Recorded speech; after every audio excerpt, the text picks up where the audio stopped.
नमस्कार, मी दिव्या मोहिते. कलाकृती मीडियामध्ये तुमचं स्वागत आहे. अग्निपथ फिल्म मधील अजय अतुल यांनी कंपोज केलेलं अभी मुझमे कही बाकी थोडी सी है जिंदगी या गाण्याने सगळ्यांच्याच मनात घर केले.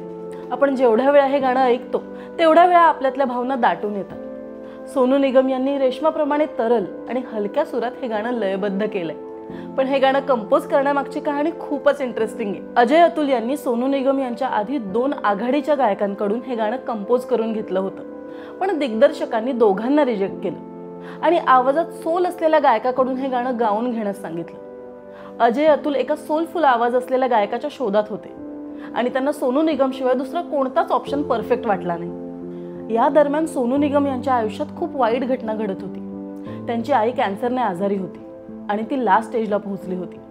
सोनू निगमचे पूर्ण लक्ष त्यांच्या प्रकृतीकडे लागलं होतं. या दरम्यान अजय अतुल यांनी गाण्याच्या रेकॉर्डिंगसाठी त्यांना कॉल केला.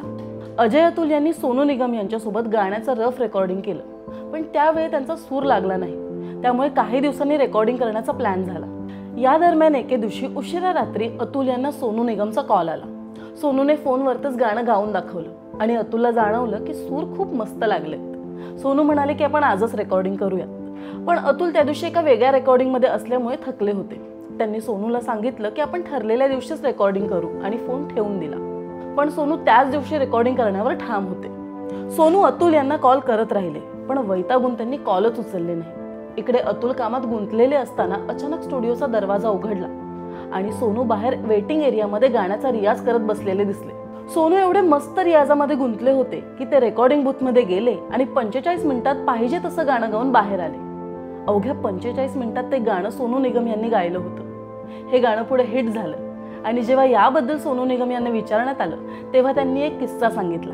सोनू निगमने पहिल्या रफकटच्या वेळी गाणे गायले तेव्हा त्यांचे सूर व्यवस्थित लागले नव्हते आणि त्या रेकॉर्डिंग नंतर ते घरी गेले आणि आपल्या आजारी आईच्या शेजारी बसले.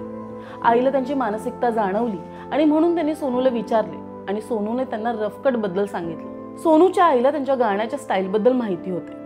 सोनू कोणत्याही गाण्यातील एक्सप्रेशनसाठी काही टेक्निक्स वापरत, जेणेकरून मनात त्या भावना जागृत होऊन मग सूर त्याप्रमाणे लागावा.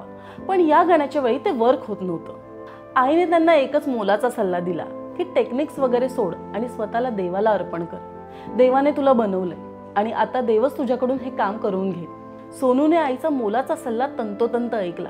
त्यावेळी गायक गाणे बनला आणि गाणे गायक बनले. सोनू आजही सांगू शकत नाही की त्या विशिष्ट जागी त्यांचा सूर इतका परफेक्ट कसा काय लागला. हे सर्व देवानेच करून घेतलं असं त्यांचं म्हणणं आहे. ते म्हणतात की देवाची हे गाणं बनवण्याची इच्छा होती आणि मी फक्त त्यासाठी माध्यम बनलो. या गाण्याने पुढे त्यांना अनेक पुरस्कार मिळवून दिले. प्रत्येक पुरस्कार ते आईजवळ जाऊन तिला अर्पण करीत असत. त्यांच्या आईंचा कॅन्सर हा लास्ट स्टेजला होता. सोनूला डॉक्टरांनी सांगितलं की त्या काही दिवसच जगू शकतील. अग्निपथ ही फिल्म 2012 साली रिलीज झाली आणि या फिल्म सोबत त्यातली गाणी सुद्धा हिट झाली. पण 2013 साली सोनू निगम यांच्या आई काळाच्या पडद्याआड झाल्या. या गाण्यासाठी सोनू यांना मिळालेले सगळेच अवॉर्ड्स त्यांच्या आईने पाहिले होते. सोनूसाठी अभी मुझमे कही बाकी थोडी सी है जिंदगी ही लाईन खरी ठरली. या गाण्यासोबत असलेली त्यांच्या आईंची आठवण आणि त्यांनी दिलेला मोलाचा सल्ला हा सोनू निगम यांच्या आयुष्यभर लक्षात राहील एवढं नक्की. तर अशाच नवनवीन आणि भन्नाट गोष्टी जाणून घ्यायच्या असतील तर कलाकृती मीडियाला लाईक, शेअर, फॉलो आणि सबस्क्राईब करायला विसरू नका.